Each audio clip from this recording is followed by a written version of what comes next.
आए दिन यूपी में तरह तरह के घोटाले सामने आते रहते हैं। ज़्यादातर ये मामले जमीन घोटालों से जुड़ी होती है, लेकिन आज की स्पेशल स्टोरी में बात भू माफियाओं की नहीं बल्कि बात होगी मरीज माफियाओं की, जिसको लेकर अब यूपी का स्वास्थ्य विभाग और यूपी पुलिस ने शिकंजा कसना शुरू कर दिया है।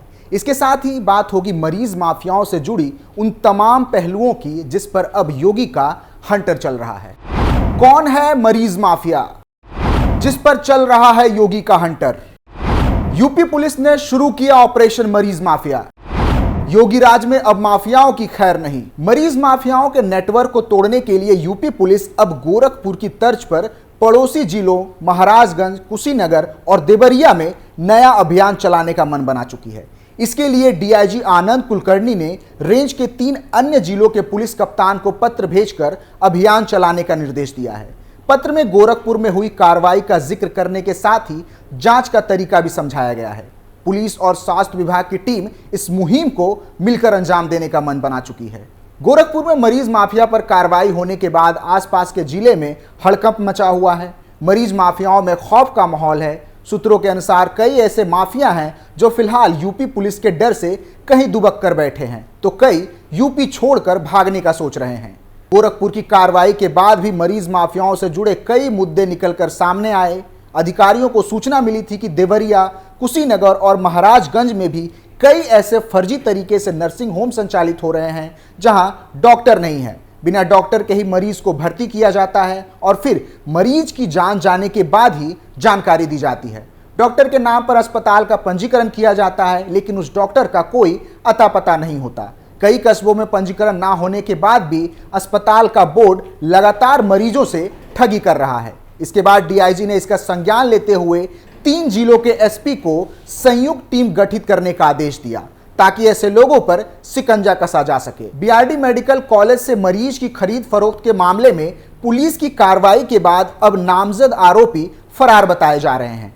पुलिस की टीम रात के समय तलाश में घरों पर दबिश देने पहुंची तो आरोपी फरार मिले। 3 हॉस्पिटल के संचालक व एम्बुलेंस माफिया के जेल जाने के बाद हड़कंप की स्थिति है। इशू हॉस्पिटल की संचालक रेनू के अलावा मनोज निगम के न्यायालय में समर्पण करने की सूचना पर पुलिस ने वहां भी पहरा बैठा दिया है। इसके साथ ही पुलिस ने 10 संदिग्ध अस्पतालों की जांच शुरू की है तो कईयों पर ताला बंद मिला है। वहीं सीएमओ दफ्तर में भी अब डॉक्टर का तांता लगा हुआ है। डॉक्टरों का आरोप है कि कई जगहों पर उनके नाम का इस्तेमाल किया जा रहा है, लेकिन उस अस्पताल से उनका कोई नाता नहीं है। इन सभी शिकायतों के बाद अब पुलिस फुल एक्शन मोड में नजर आ रही है और लगातार दबिश में लगी है। कार्रवाई में तेजी लाते हुए डीआईजी ने देवरिया, कुशीनगर, महाराजगंज पुलिस को भी कार्रवाई का आदेश दे दिया है। डीआईजी आनंद कुलकर्णी ने बताया कि रेंज के सभी जिले में मरीज माफिया पर कार्रवाई का निर्देश पुलिस को दिया गया है। गोरखपुर में हुई कार्रवाई में कई मामले सामने आए हैं, जिसके बाद पुलिस स्वास्थ्य विभाग के साथ मिलकर इस कार्य में लगी हुई है। गोरखपुर की तरह परिक्षेत्र के 3 अन्य जिले में भी मरीज माफिया पर शिकंजा कसने का काम किया जा रहा है। आसपास के जिले में भी इनके खिलाफ अभियान चलेगा। डीआईजी आनंद कुलकर्णी ने देवरिया, कुशीनगर और महाराजगंज जिले के एसपी को इस संबंध में पत्र भी लिखा है। गोरखपुर में मरीज माफिया पर कार्रवाई होने के बाद आसपास के जिले में हड़कंप मचा है। मरीज माफिया गैंग के मनोज निगम की तलाश जारी है।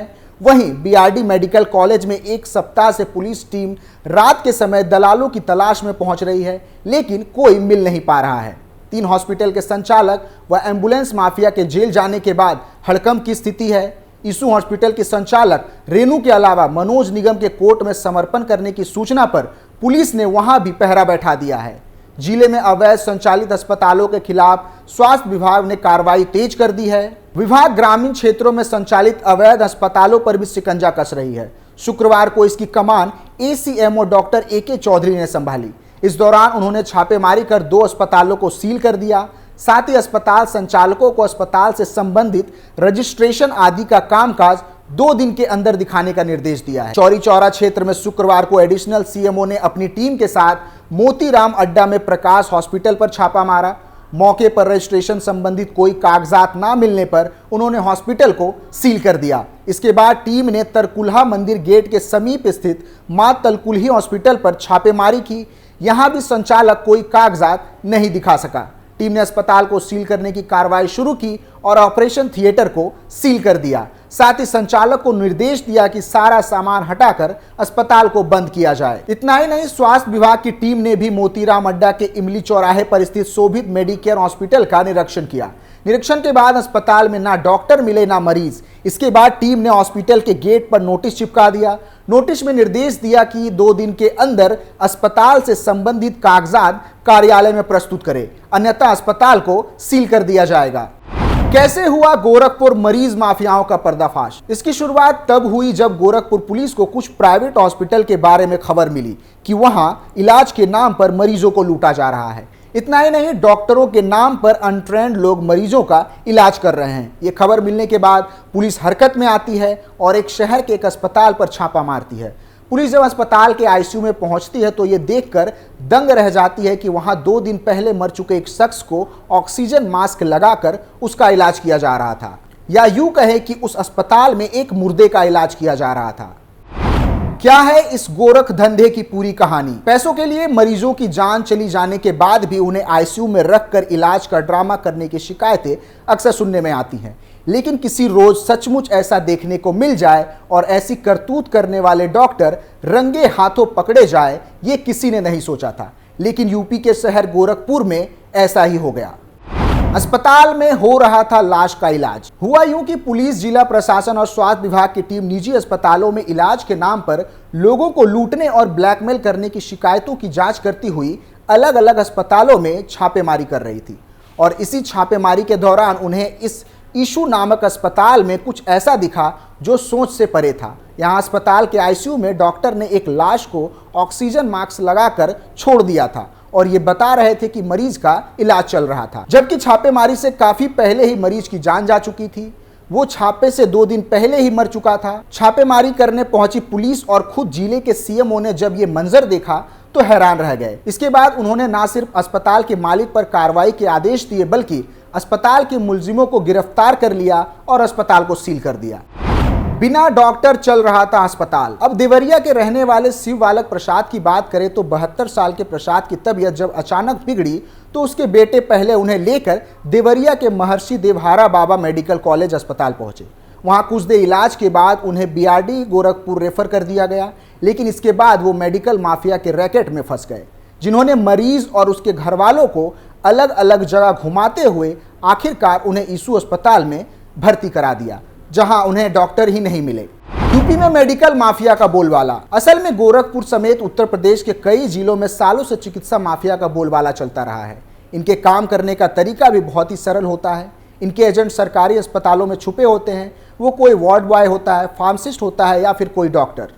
जैसे ही परेशान लोग अपने मरीजों को लेकर सरकारी अस्पतालों में इलाज के लिए पहुंचते हैं, ये एजेंट्स सरकारी अस्पताल में सुविधाएं ना होने का रोना रोते हुए उन्हें डराने की कोशिश करने लगते हैं। शिकायत मिलने के बाद चला योगी का हंटर। गोरखपुर के बीआरडी मेडिकल कॉलेज अस्पताल में लंबे समय से चल रही इस रैकेट की शिकायत शासन प्रशासन को मिल रही थी, जिसके बाद प्रशासन ने अलग अलग निजी अस्पतालों और नर्सिंग होम्स पर छापेमारी की और ऐसे कई मामलों का खुलासा किया। इसमें कई नर्सिंग होम और प्राइवेट अस्पताल तो ऐसे थे जिसका लाइसेंस मात्र किसी डॉक्टर के नाम पर था, जबकि बाकी का सारा काम फार्मासिस्ट, पैरामेडिकल स्टाफ, कंपाउंडर जैसे लोग ही संभालते थे। अब तक 8 लोगों की हो चुकी है गिरफ्तारी। दरअसल अस्पताल ले जाने के कुछ देर बाद ही शिव बालक की मौत हो गई, लेकिन सुबह से लेकर रात हो गई और अस्पताल शिव बालक की लाश का इलाज करने का ड्रामा करता रहा। इस बीच उनसे हजारों रुपए वसूल लिए गए। बहरहाल गोरखपुर पुलिस ने इस सिलसिले में 8 लोगों को पकड़ा है, जिसमें अस्पताल के संचालक, डॉक्टर, मैनेजर, एम्बुलेंस ड्राइवर और दूसरे लोग शामिल हैं। इस मामले में आगे की तहकीकात की जा रही है। फिलहाल के लिए इतना ही। आप देखते रहिए कैपिटल टीवी उत्तर प्रदेश। नमस्कार।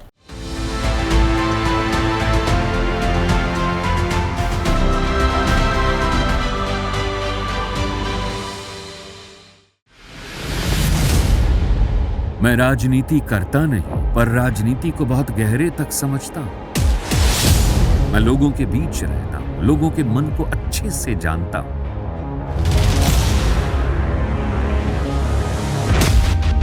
पब्लिक और पॉलिटिक्स की हर नब्ज को खूब पहचानता हूं। संघर्ष की सियासत से सत्ता के सिंहासन तक मैं हर खबर से खरा सच निकालता हूं। ना कोई दौड़, ना कोई race, capital TV, Uttar Pradesh.